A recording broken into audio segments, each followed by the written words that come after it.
Itong video na to ay patungkol sa greed pill. Ano ba ang greed pill? Ang greed pill ay part ng red pill na involved sa lahat ng aspeto ng pera, wealth, yaman, status, relationship, money, finance, and economics. Meaning, kahit anong kinalaman sa pera o money is involved. Tulad ng sa pelikulang Matrix, yung red pill, kapag ininom mo, yung red pill, malalaman mo ang masakit na katotohanan sa takbo ng mundong ito. Ano ba ang totoo? Tunay na nangyayari o yung harsh reality. Blue pill, kapag ininom mo ay mabubuhay ka sa masarap na kasinungalingan.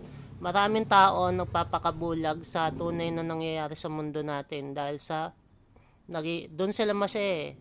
Sila nagiging masaya.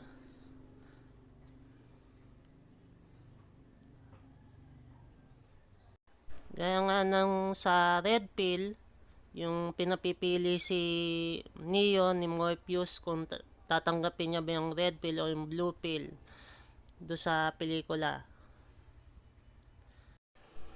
Gaya nga sa red pill, yung absolute truth, yung tunay na katotohanan na nangyayari, may iba't iba silang school of thought yata to.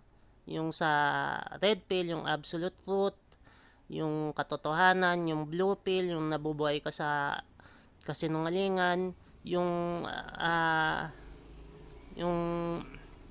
purple pill, alam mo na yung totoo pero nagpapakatanga ka pa rin, nagpapakabulag ka.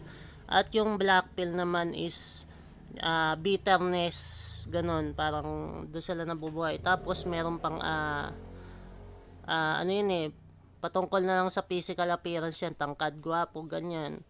Meron naman din na yun nga, yung greed pill, patungkol sa reality. Part siya ng red pill pero reality siya sa money involved, ganun. Patungkol pa rin siya sa pera. Yun nga, gumawa ako ng libro patungkol sa greed pill. Yan.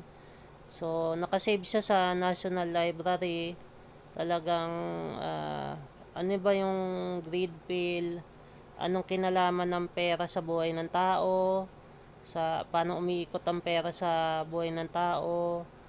Ano ang mga lahat ng money involved, ganun.